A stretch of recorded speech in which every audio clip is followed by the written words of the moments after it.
Yeah. Well, we're at time. I think I say we go ahead and jump in and get started. So Go for it. Welcome to the Courageous Minds Only community. For those of you who don't know me, I'm Jason Hauer, co-founder and chief growth officer at the Garage Group, also the founder of the Courageous Minds Only community. And at the Garage Group, we help corporates leverage startup-inspired approaches to solve their uncertain innovation and growth challenges. And we created Courageous Minds Only in this community really as a platform to give leaders courage, inspiration, and ideas for building the future in an uncertain world.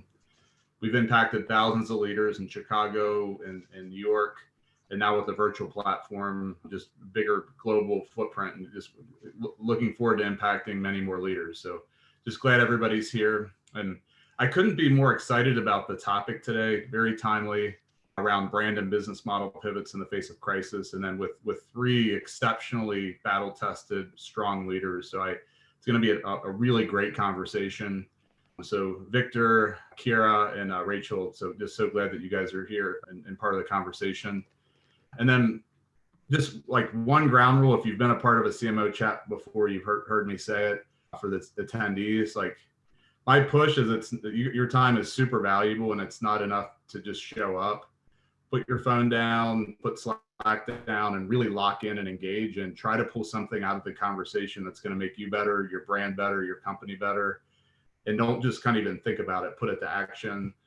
And I'd like to even push us a step forward. I think it's working from home. It's so easy to put our heads down and be isolated. And I would just encourage us to take what we learned here today and try to engage other people proactively, somebody that you might be able to help, whether it's connecting ideas or insights or knowledge that you gained today. We just would love to encourage all of us in that. So let's go. We're going to have about 45, 50 minutes of conversation, and then we'll open it up for questions.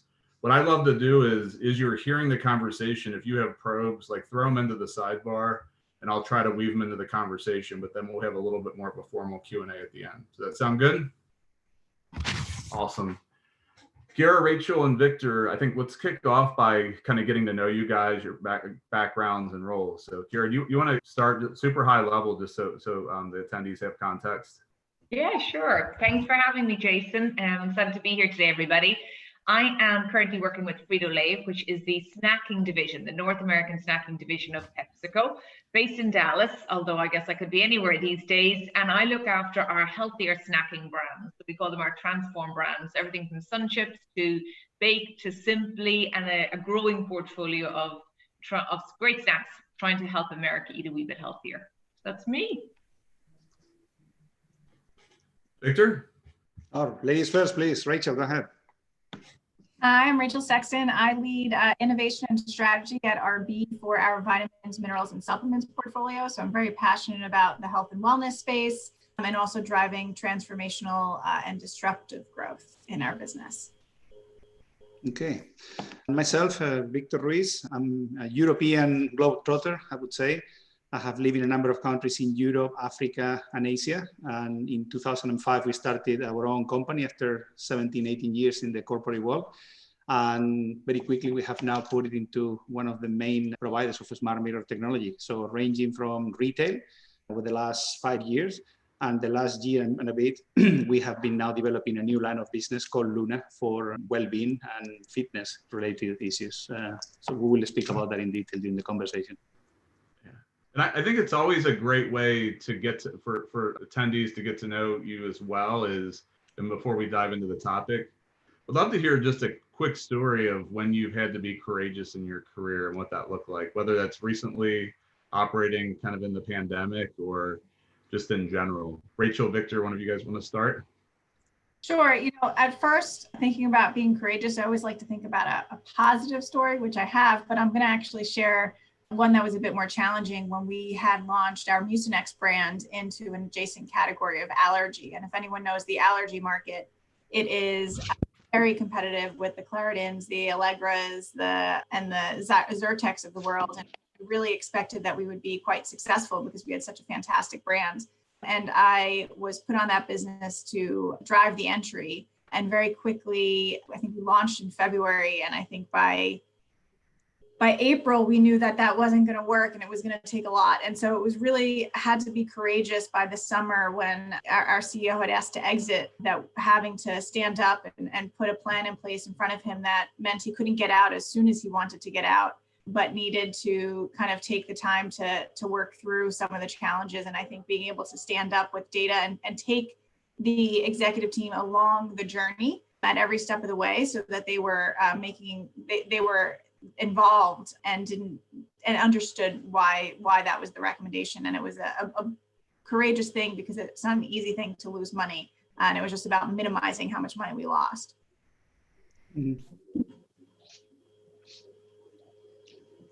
Ciara, or just myself? You go, Victor. All right. I guess in our case, it was the big social events that were taking place in Hong Kong. Something I didn't mention in the beginning is the company is headquartered in Hong Kong, and we have subsidiary companies and sister companies in Spain and so on. Back in 2019, you still may remember this social unrest that took place in Hong Kong, and a lot of uncertainty, particularly in retail, with big numbers of Chinese tourists not coming to Hong Kong anymore because of the issues that were taking place. And for us, it could have been a matter of kind of put a stake on the ground and say, hey, we still go for retail. But we decided to take the massive risk to expand the business in a moment in which we probably didn't have enough resources as a startup to expand it, in the sense that probably would have made more cautious sense to stay in retail where we were good at and what we were having a number of customers and engagement. But still, we decided to make the bet, so to say, on fitness. Yes, okay, there were clear indicators in the market with the likes of Mirror and Peloton in the US that is what the market wanted. But we took a massive leap of faith and a massive risk indeed, just to take the resources of the company that were dedicated for retail and then put them into fitness as well to expand the business. It was a transfer of knowledge, of know-how, so to say. And the bet so far has been paying very well indeed. But the transition period probably made me lose the little hair that was left in my head. And now we can tell the story, but it was exciting times to say the least, yes. Yeah. Ciara? You know, mine, and Victor, I can't wait to hear more about your business. I'm a big fan. And mine is more around, I think, situations, and I've had a few of them where I've had to reorganize teams, particularly where that's meant where people have had to where we've had to do redundancies, layoffs, or close factories, etc. I mean, I remember the first time I had to do that as a leader of the marketing team, but as part of the leadership team, it's really hard because there's a personal side to all of us, that you've personal relationships, you know your people, you know their backgrounds, their livelihoods, etc. And yet you have to do the right thing for the business. And I think that's probably been the toughest challenge I've faced, and I've had to face it even recently as a leader, is how do I balance knowing what's right to do for the business, and yet at the same time understanding that sometimes that means reorganizing teams, etc. So I think that's something that many of us my age have to go through this year as we face into more uncertainty, and yet it's been the thing I find hardest. But at the same time, I really believe the learning for me is the business and the needs of the business come first, because that looks after us all, that pays all our salaries. And yet at the same time, not being afraid to have the empathy and compassion that we have as individuals within those situations. I love those stories. I think even for me, I think that's the times of courage when you've had to do something that you either don't have the answers or it's going to push you. That's where I've learned and grown the most and had the biggest impact, but it is hard. So thank you for sharing the stories there.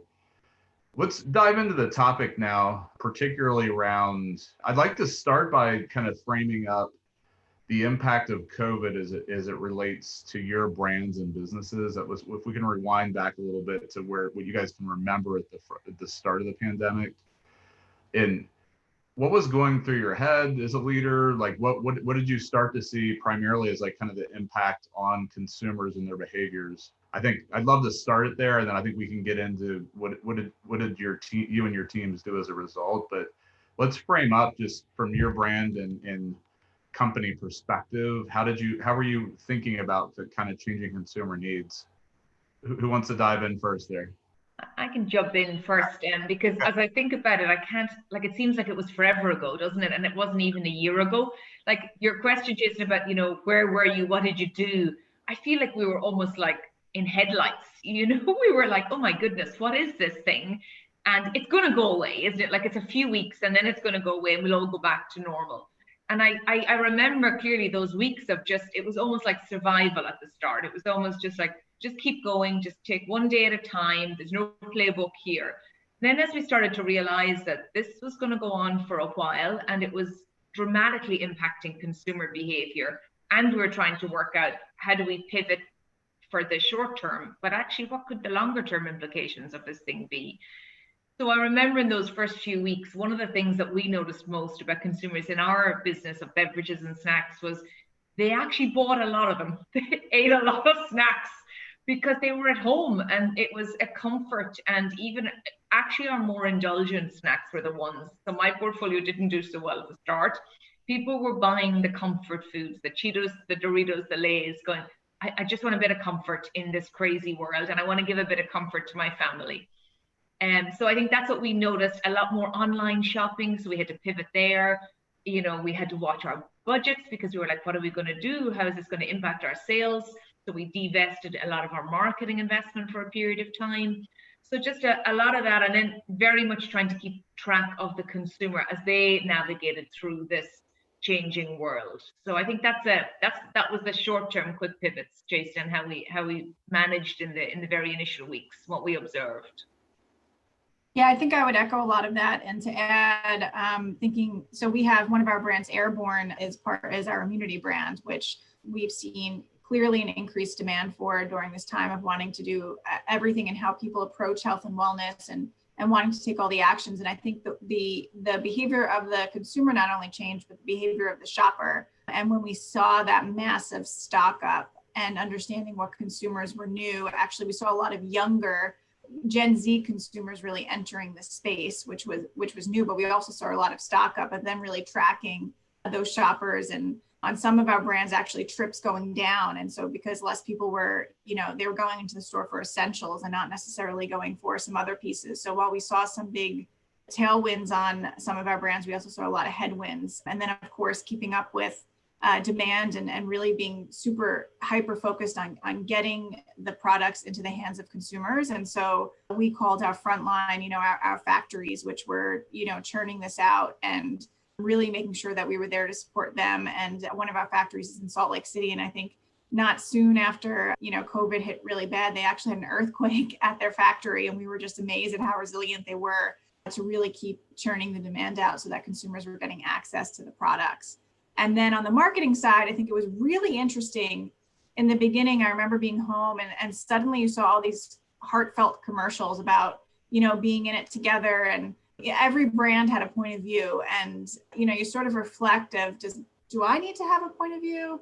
When is it right for a brand to have a point of view? What do the consumers want from these brands? What's our role in this world? So it became a bit esoteric in a way of what's our role as brands. Is it more than just product? And I think we've shifted away from some of that, from hearing brand messaging on that, unless it's super relevant, but it certainly in the beginning was very prevalent. Yeah, in our case, I know you shared stories. Hello? Can you hear me, Jason? You were chopping out just for a second. Maybe start over. All right. Yeah. I was going to say that in our case, it was an interesting transition year. I don't remember anybody back in 2019 asking what is your at-home fitness equipment? As often as we were hearing that in 2020, especially in the latter part of the year. And right now, it's almost like de facto, you need to have something at home to make exercise. But we saw a little bit what Ciara was mentioning, and there was like an instant binge on let's try to move. So there was a lot of apps, fitness apps, that were getting new subscriptions. And in fact, when you were looking at the investors market, 7.3 billion were invested over the last 5 years. But last year, of those 7.3 billion, 2.4 were invested on apps. So it's basically like 1/3 of the money just came into last year because it was like the thing to do. And people wanted to do something quick and fast, so to say, quick and dirty. what we realized, what the market realized very fast, is like, hey, we're not training in the right form factor. We're training with little phones, we're training with iPads, with televisions, but there is no correction in the move and whatnot. So initially we went from like, let's wait and see, to, oh guys, maybe you're more expensive than an impulse app in which I pay a few dollars every month and I get it with no further commitment, to, okay, now we have to invest the money that we need to invest on a smart mirror or any other at-home device to keep the health of the family. And that for us dictated very much the brand positioning, in the sense that we did it for family. It was family oriented, to cover the needs and to keep everybody active, from small children to adults to even the more seniors in the house that need to keep moving. And as such, we just did a whole portfolio of different product offering for ages that so far is getting, what I would define as initial early stage traction. But it seems to be working very well.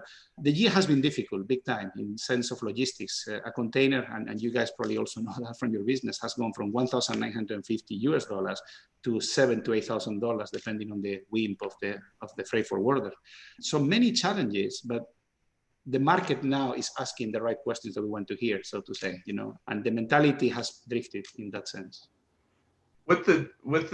In the moment, with the changed consumer behavior, both from the behavior, but also the shopping behavior up until now, obviously all three of you have either accelerated things, you've pivoted things, you've taken advantage of the opportunities. Would love to get into what are the stories of things that you've tried and they're doing well, things you tried maybe not as much, how it's shaped how you think about your business today as well. Like, so Ciara, you want to kick us off there, Rachel? Yeah, I mean, I think, you go, Rachel.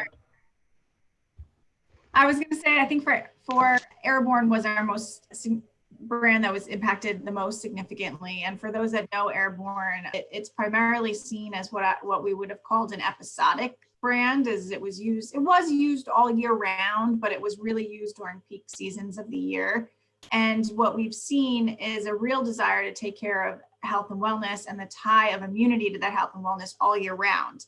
And historically, Airborne really wasn't that brand that they turned to for those occasions, but those occasions significantly increased, and Airborne is a brand they trusted. So it was a real moment in time for us where we already were thinking about how do we make Airborne more everyday. I would say in the past, years ago, we launched an Airborne multivitamin that didn't perform that well, but this was different. This was about not just a multivitamin from Airborne, but this was how do we create more accessible solutions that are enjoyable to take every day, that are fun to take every day, and really pivoted more into what we call the, everyday health and wellness set and offerings with ingredients that consumers were looking for and demanding, like zinc, like vitamin D. And so we accelerated our pipeline to make sure that we were creating products that would address consumers' everyday needs with the ingredients that they were actively looking for during these times. Yeah, it's so interesting, Wish, you talk about that in terms of, it being a pivot moment for a brand that could have been around for a very long time. I mean, one of the biggest things that we saw, Jason, and I see it popping up in some of the Q&A, or we saw many things, changing. One of the things I think that's very relevant is this jump to e-com, and particularly in the US, because having come from Europe, I was in a world that was very used to e-com, grocery shopping online, pick up, drop to door. That was something that was incredibly common and high penetration in Europe, and yet really low in the US. And all of a sudden, because of what's happened, we've seen us reach penetration levels of online shopping, particularly grocery, 10 years ahead of what were predicted in the US. So that has significantly shifted what our customers, like say the Walmarts, the Krogers, the Targets of this world, how they show up, and subsequently for us. And not only has it impacted our relationship with them, how we buy online media, how we buy online shopping media, where we invest, how we do sampling with them, but also in terms of how we do it, through pure play, like say an Amazon, etc. And also how we do it ourselves. So for example, one of the things we set up this year was an online snacking shop on snacks.com. And basically that enabled consumers to buy their favorite Frito-Lay, Pepsi products straight from us. And because the interaction, the personalization was huge in terms of what consumers were looking for. Then we added things like at Christmas, we put on holiday, sweaters from Frito and Cheetos, etc. Just to add a little bit of joy and humor into what has become a very, for many of us, dull routine at times. The other piece we did was personalization of multi-packs. So consumers going, these are my favorites, but I want to buy them all in one box versus having to buy them in an individual. So we did this make your own multi-pack. So you could go online and you could pick all your favorites and put them into one. And they seem like simple ideas, but I think they dug into two big insights. One was this growth in e-com, which was just incredible, and online shopping. But the other was in just add a little bit of joy. I mean, that's all we promise as our brands. We don't promise to save the world, but we do know that we can add a little bit of joy into a challenging year for consumers. And some of those were nice ways, I think, of bringing it together. And finally, I mean, we have pivoted and been more agile than I think we've ever been in our company's history. And it's remarkable, Rachel, you mentioned here some of the frontline in supply chain, or we have frontline sales. It's remarkable how people have gone, we can do this, we can do things differently, we can shorten the timelines, we can do things we've never done before, like having our own online shop site. It's incredible. And I hope, one of the questions in the Q&A was, do you think it'll stick? I think that entrepreneurial mindset, even for large corporations like ours, I hope it will stick, because I think it's made us better and much more receptive to what consumers need. Mm-hmm. Yeah, I agree on both fronts. The e-commerce has seen a different angle. Before, our business was pure B2B play, B2B2C in some aspects. But now customers are going online to find this type of products. And it has also been about giving a message of hope in many aspects, in many respects. And one of the messages that we convey is, instead of going to the doctor for a dose of a medicine, come with us for a dose of happiness. And that dose is made of the things that you get through exercise, which is D for dopamine, O for oxytocin, S for serotonin, and E for endorphins. And this may seem like a nice play word, but we were working around those things. Hey, go and exercise, try to be as healthy as you can. Exercise will maintain you healthy.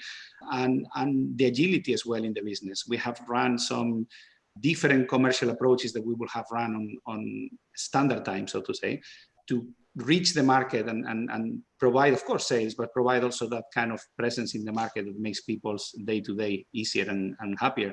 I mean, everybody's reading now the increased issues in general population with mind health and whatnot as a result of this long-term period. I think two things played in our favor. Number one was the fact that in 2019, because of the Hong Kong protests, the company being headquartered there, it kind of opened our eyes to open a new division. But the other one was also that, again, we never lived there, because I moved to Hong Kong in 2011 from the UK. But everybody was telling us stories about 2003 SARS and what people did to keep happy and what people did to keep active. And I think that learning was transpiring into the way we just presented this new business line for us, about making things for people, thinking about people. And the market has responded in a good way, very positive way. I'm curious on, I mean, again, from a leadership perspective, I felt the tension of, okay, there's a lot of uncertainty. Obviously, things maybe aren't going to go back the way they have been, right? And it sounds like all three of you guys have made some pretty substantial changes to brands, to maybe where you show up in store, that relationship with the customer, et cetera. But to me, there was that kind of middle ground point to where you're not sure, is this going to stick, for how long, we have to make some bets, et cetera. Like, talk about that process of, like, okay, you're building context for what's understanding. You obviously have all three been successful, and you've kind of executed well through this and are in great shape. But talk about the tension point from a leadership perspective in that middle ground, to where, like, snacks.com was an idea. Should we do it? Should we not? Like, is this going to be successful? Like, did you just hit the button and go? Were you experimenting? How did you guys lead and navigate through that process? Victor, for you, the involvement in terms of number of units and other things, and the commitment to manufacturing. Like, I'm just curious, like, as you like led and navigated through that, what were the courage points? Where are the points where you're like, I don't know if this is going to work or not, but we have to do it? Let's get into that piece a little bit. Yeah. I think, Jason, the unprecedented times helped hugely in that, because to the point we made earlier, it's like we didn't use, in many cases, the same decision-making processes that we do, because we literally had to make calls overnight. We had to make calls, where would we put our media money? would we launch this new innovation? Would we do these promotions? How would we switch to virtual sampling? There was no time for navel gazing. And I think it was almost like this new behavior, this new decision making that we could do. And we didn't stop too often to go, what could go wrong? Because in some ways the world was thrown upside down. So there was no benefit in what could go wrong. What was going wrong was out there in the world and impacting our consumers. So it was almost, we took responsive working quite a bit, and more so now than ever. It was safe to try. It was safe to try. And I think that was a really interesting, as I said, change in behavior. I do think one of the challenges for senior leaders, though, is this sort of, how do you do the safe to try and pivot and try new things, but at the same time keep planning for the future? Because we had to try and keep doing our strategy plans. We had to look at where were we investing in factories, where were we putting capex in, etc. So it's an interesting dynamic that I think we had to learn how to flex that muscle, which was, how do you go fast? How do you change the way you used to do things? And at the same time, how do you try and keep an eye on that longer term play? Rachel, how about you? In our case, again, from the point of view of a startup, I mean, we are not PepsiCo or RB yet. We had to take some pragmatic decisions that, looking back in time, could have backfired. One of the examples is the two co-founders of the company were residing in Hong Kong for a number of years. In fact, I was the first one, and then my co-founder followed. And we decided to split the risk, basically relocated back to Europe after 23 years all over the world, as I was mentioning in the intro.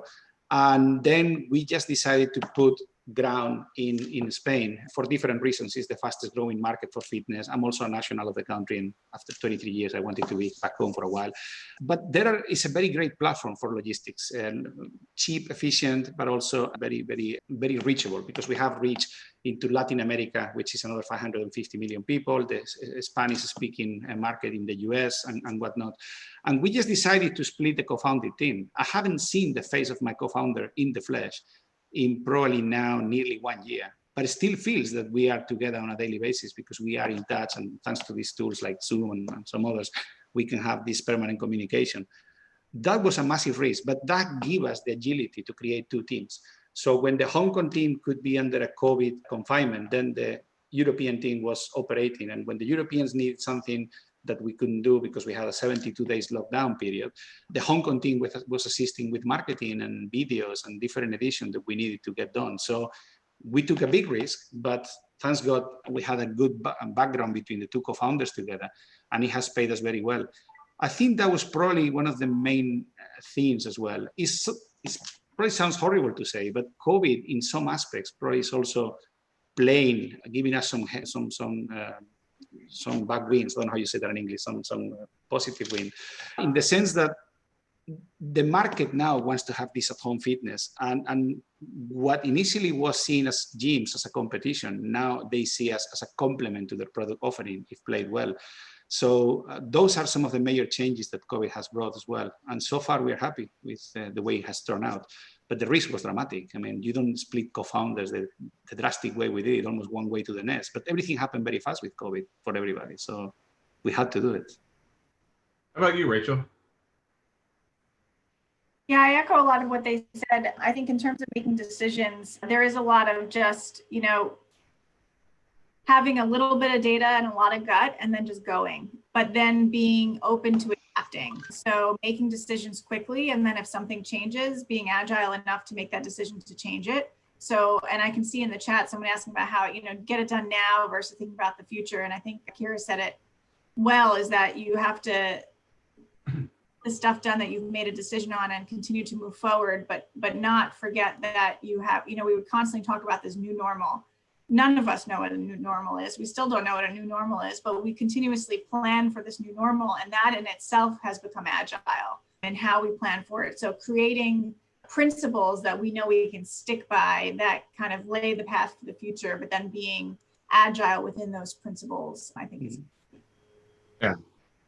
You Rachel, you triggered a thought. All three of you really triggered a thought for me. I didn't send this to you, so you don't have to answer it. But I'm curious, because from a corporate perspective, you're not always operating like this, right? But kind of surviving and thriving through a crisis. How do you feel like it's going to impact, or how did it impact and change your leadership, and how is it going to change moving forward, right? In terms of, obviously you're talking about data, but gut and go. Here it's like, oh, no bullshit, we're just going, like, we got to make some decisions. Victor, like you, just the flexible global operating platform now that maybe you didn't do before. Like, how do you guys think about kind of leadership and just business as usual coming out of COVID and out of the turbulent times? I know, like, I want to be sensitive because I think we're all still in the midst of it in some way too. So, but I think we're all kind of normalized to the kind of our day-to-day life right now. But I'm curious, like, what is the sustained leadership point of view for each of you individually? And I think for me, what's really important, and RB's always been quite an agile company for a large company, I would say. Sometimes we think we're more agile than we are, but I think what's become very clear is this being agile and reactive to consumer needs and really being in touch with the consumers looking for. And I think more importantly for me, and this empathy piece of really being empathetic to what the teams, each person, each employee is going through. And, often say in terms of COVID, it's the region, the government, and the individual. And the individual is really important. And also what you don't have control over. So yes, we want to go as fast as we can, but it used to take me 6 weeks to get this bottle, and now it takes me 26 weeks to get this bottle. And there's only so much you can do about that. And there's things that are outside of your control. And I think having leadership be a bit more in tune to that and in tune to what is in control and what isn't in control is hopefully something that will stick, because I think that's part of leadership that creates empathy, is understanding what you have control over, what you don't, and how you support the employees. Even with travel, we have a lot of expats in our company who don't necessarily get to go home, and just being more in tune with what each employee is going through as they're dedicating their time to drive the business. Yeah, I totally relate to that. For us, it has been, again, about listening more to the customer, which goes hand in hand with empathy and showing the customer that you're there not just to make business, but also to give them a better quality of life during the whole COVID.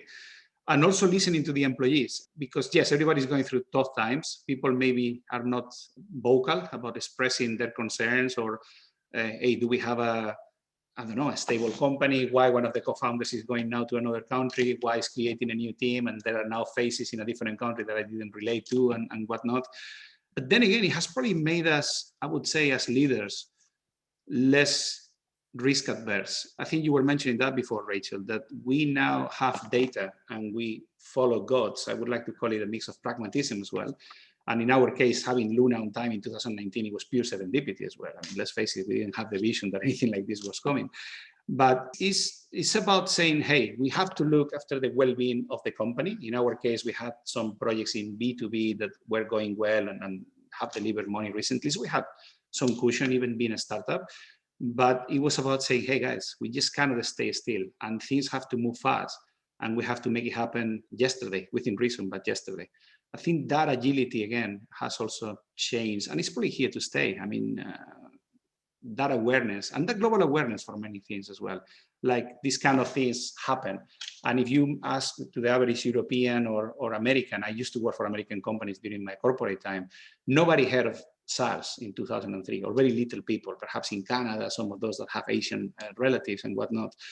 Now everybody is aware that the same pain is applying to everybody, and we are all pretty much the same. I think it's making us more humans in many respects, as people and also as companies.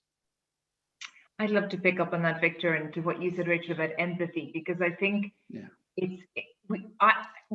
maybe as a woman as well in leadership, particularly in the US, corporate America, I think the theme of empathy and how leaders can show up with more empathy has been simmering there for a while. But my goodness, as you said, Rachel, this year more than ever, I think it has been needed. And I actually think it's helped leaders to be more vulnerable and go, empathy is a really, really important part of leadership. I would argue it's the most important part, because I see with my team, the more empathetic I am, the more in touch I am with what's going on in their real lives or in their jobs, the more they feel valued, the harder they work, and the better work that they do. So to me, it's not an aha it's been there a long time, but this year has maybe opened the door for us to be more vulnerable and allow that leadership skill in. One of the impacts I think it's had on our business is the area of purpose marketing and purpose how our company shows up to serve its purpose in the world. So it amazes me every day. It makes me more proud that things like sustainability have become higher on the agenda for us versus lower. And there was a concern at the start, I think, a lot of companies going, consumers don't care about the environment today. They just want to stay alive. But I think as consumers have seen what's happened, people have seen what's happened in the world over the last year, and that's not just COVID. We've all seen, the impact of racial tensions, of political tensions, not just in the US, but globally. The hope for me is that sense of, as human beings, how do we look after ourselves and how do we look after the world? And as business leaders, how do we harness our resources to make a longer lasting difference? That's been huge, particularly even in the last few months. I've seen it grow and grow in our organization, and I've spoken to so many others in other companies who are coming together and going, we can do this. So I think that's something that gives me hope as we face into the future. It's interesting, even to that point, Ciara, in terms of like what's happening with even the Super Bowl investments, and there's a purpose and a contribution to society angle on it this year. So that's really interesting. I ask you guys one more question, and then I would love, we'll open it up for Q&A. So if I know there's a lot of questions already out there we can tap into, but if you have a burning question, please pop it in there. And Victor, maybe in your answer too, just give like a quick 1-minute overview of the Lunar platform, because I think I know it. It's cool. It's similar to kind of Mirror in the States, but better, as we've talked. But just to give everybody kind of a picture of that for sure.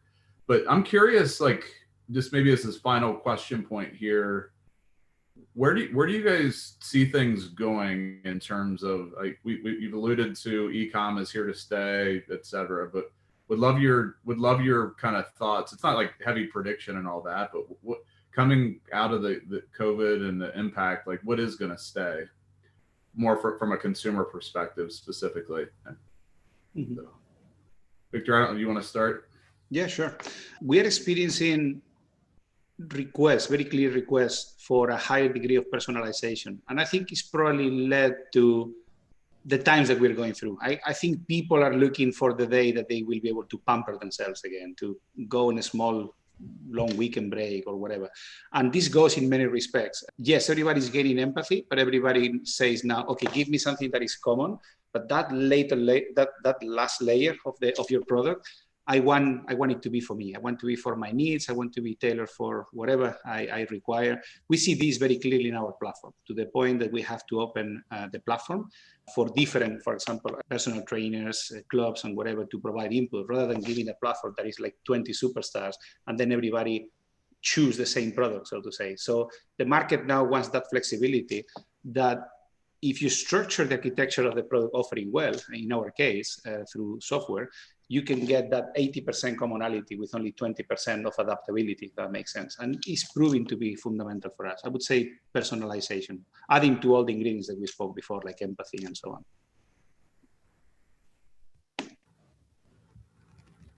It's funny you mentioned personalization, Victor. I was just going to say the same thing, and I obviously gave the example earlier, but the personalization of multi-packs, like something so simple as that. How do I pick my favorites and put them in a box? And all of a sudden, we talked about that for years, but this year, because e-com grew so much, we realized that there was not, people were at home and they needed some entertainment. It became something we went, don't think about this, just do it. I think the other one for me, linking to some of those points, is around this relationships with brands. I think because we've been home more, we've had time more to immerse ourselves, whether that's in social media or in connections. I know personally, I've interacted a lot more with small brands, which is one of the questions that came up, because I'm scrolling my Instagram and I'm trying to help out small companies. We do a lot of work for entrepreneurs, particularly female founders, and we've lent in a lot to go, we need to help these small companies to keep the doors open, the lights on. And the personal engagement, I think, has been really meaningful. So I think that's something, as you talk about personalization, Victor, that relationship with brands and being in having a different way to communicate with brands and with your consumer, and the ability to do that through data, even if you're a huge brand like a Lay's or a Sun Chips, etc., is really exciting. So I think that's something for us that we're taking on a lot more going forward. How about you, Rachel? Yeah, I echo that. And then the question about smaller brands versus larger brands that's in the chat, I think it's interesting because it's true. The narrative was that smaller brands were eating the share of larger brands. And I think it became very clear during this last year, the role of each, right? And we work with startups as well. And one startup who we're looking at having help enter the US, and they're like, well, how do I start with one state? Like, how do I logistically support the whole country? And we're like, oh, well, that's easy for us. I mean, we have a logistics center set up, right? So when you think about the difference between a startup and a large company is we have and I think that's why you actually see people having turned to trusted and older brands, because really we were on the shelf and it was much easier for us to stick on the shelf. We own our manufacturing, we have the logistics, and that kind of basic infrastructure, and seeing what a large company can bring to a small startup and what a small startup can bring to a large company, I think we'll see that become more symbiotic, and we'll see continued acceleration of how we partner large companies with small brands. What beyond, to diving into the Q&A, beyond e-com and digital, like what other kinds of business model changes do you guys expect to stick as we reach a new normal? Think B2B channels, think the B2B2C stuff that you're talking about, Victor. We are experiencing a huge growth on B2B2C without giving too many details. But that is our experience. I think there are some big players, probably in relation to what we're just hearing. There are some big players that want to help and participate in the process of what smaller companies like us have. And they are facilitating infrastructure, logistics, presence, showrooms, and so on. Again, without disclosing much more, sorry about that, but I would say the B2B2C is being very present, aside of the e-commerce that we were mentioning, that of course is just there, clearly. Yeah, I would echo that. We have really built, particularly with our Lysol business, a much bigger global business solutions team, where we're looking at how what the role of Lysol is in, airlines and hotels, and really building that piece of the global business solutions. Yes. And I think just to add on that, whether I'm not sure it fully answers the question, but this idea of brands being truly global, where you don't need to, we've all been in our homes living in a very global world in some ways. So, the need to be able to have presence in every market, physical presence, the need to have people in every market, the need to travel to every market. I mean, that's just been blown out of the water overnight. So I think that then gives people really interesting, our businesses really interesting opportunities in terms of, as you said, Rachel, like, well, how do I reach multiple geographies, or how do I, the channels that maybe were never open to you before, or didn't even exist, are now. And we see it with the small businesses that we partner with, that they're just breaking the rule books all the time, almost initially out of necessity, but then it's like, well, because this is how we do it. And it's exciting because you see then amazing brands emerging that would never have been able to do what they do yet for what's happened in the last year or so. So I think it's going to continue to evolve. I've got a couple that I think are interesting, more on culture and self-leadership. So I'll ask the first one and then we'll come back to culture. But this is, any insights on managing your own general well-being and how you balance this with leading, decision-making, and new ways of working for your teams during these challenging times? It's been a while now, almost a year since we've been working from home, and reflecting back on that year, I personally really struggled in the beginning balancing having kids at home, not in school, a second grader with special needs who was like, oh, suddenly my mom's here all the time and she, I want her attention, and trying to, balance that, the demands of work. And I think that again comes back to empathy and creating in the beginning thinking it was short term, and then not having a dedicated workspace. So then it became, how do I create space? How do I create physical space, mental space? And it continues to be a journey. Victor has been talking about fitness and home fitness. And, in November, I got myself a mirror, which really made a big difference, because then it was like, okay, I can integrate these things into my day, and creating a more structure around that, and also being more flexible about meetings and saying no. And I was thinking just recently, and wow, it's going to be hard to go back when we have to go back, and we can't possibly, it might be harder to go back. And I miss being in the office, and I miss being with the teams, and I miss sometimes traveling, but I've created a routine here that actually I think enables my health and wellness, but it was a journey. And I think the empathy and understanding that everyone's going through their own journey, you know, we would talk a lot, oh my God, I don't know how working parents do this. But then we would say, but wait, what about those that don't have anybody, that they now can't go see their family? Well, that might be even worse. And so it really was difficult, but I think it again goes to empathy, and I hope that continues. And I love your thoughts, Rachel, and I trying to take some of them on other angles as well. I think it changes for me. So, you know, and it changes by the week sometimes. So I might make these intentions one week and then I realize, you know what, that's not going to work, or that's not going to fit in with what I have. And I'm okay with that now. I'm okay with not having a longer term plan as to how to manage. But to Rachel's point, I definitely realized that I had to start to block out times for me or for my family. And I needed to share that with my team. So I'm very open with my team when I say, you know, no meetings before 9 a.m. I'm not doing them because this is my workout time, or drop the kids to school time, or have breakfast with the kids, or my 4 to 5 is homework time, because I have 2 boys that don't like to do homework. So somebody has to watch what they're at. So that's and I put it openly in my schedule. And I think that helps, as Rachel said, with the empathy of people saying, well, if she's doing that, then I can do that, and that's okay. So I think that openness and sharing and blocking putting in those things have been important. Even things like I've stopped doing the emails at weekends, because I realize people need more downtime probably than they needed before. Even though we may all be at home, the mental stress is stronger than it ever was. So the need for that downtime is more important than ever. So no weekend emails, no weekend connections, etc. And they sound so basic, don't they? But I think as leaders, doing those have been big pivots for a lot of us, and even more importantly, openly sharing them. And I share them not only with my team, but with people more senior than me, which for me is probably the scarier part, is saying to my manager, really, no, I'm not going to do a meeting before 9 unless it's incredibly important, because this is my way of coping. Yeah, I totally echo that. It's more a sense of gratefulness for being alive, for the precious present that is something called life. And after seeing many people around, or hearing of relatives or the grandfather of a neighbor or whatever who pass away sometimes very fast, then you realize exactly what you just mentioned, Ciara. I mean, right now, the breakfast time with my daughter has to happen. End of the story. A few days ago, we had a key meeting, and it was the only day we put in the calendar this month on a weekday to look for schools for the girl. So we wanted to select 4 schools. I just apologize. I say I cannot make the meeting. We just sent the integrator and one of our employees, and they did a fantastic job.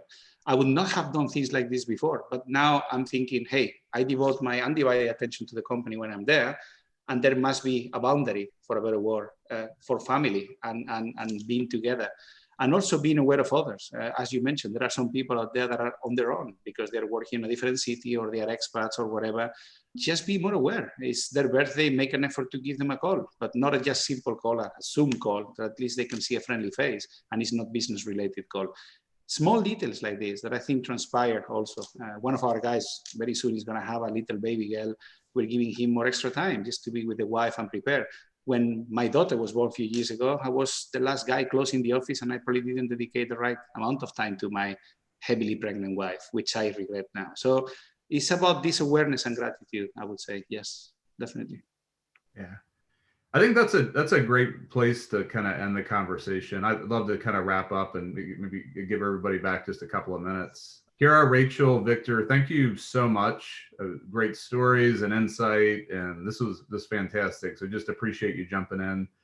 I think the one thing I'm going to personally take away from this conversation is just that reminder of empathy. I mean, we do that all the time with our clients, and just continuing to, just from a leadership perspective, and even with my daughter and my son and my wife, just making sure that I'm leveraging that. So I appreciate the reminder. And then for the audience, again, like my challenge to you is, what's the one thing that you're going to take away from this conversation? There's so many good things around even personal disciplines, but also just ways to be thinking about kind of growing your brands and trends and that sort of thing to be thinking about. So we just encourage you on that. And then I think one of the other disciplines that I've started, I would say over the past few months, is just like I shared before, proactively reaching out to others and proactively making connections to keep myself inspired and continuing to stay curious. I think it's so easy to just get heads down and work and execute. But then I think we all need to be feeding our minds in terms of what are the possibilities for what's next, et cetera, as things continue to accelerate. So we just encourage you to don't lose the connection point as well, and proactively make time for that. And obviously the panelists here today are doing that, as well as everybody jumping into the chat. So just an encouragement. Look out for an announcement on future CMO chats. We're in the planning stages for the next couple, so we'll keep you posted, and just keep hustling, keep pushing forward, and just thank you so much for being here. Take care, guys. Thanks for having us, Jason. Have a good one. All right, take care. Bye-bye, thanks. Bye-bye.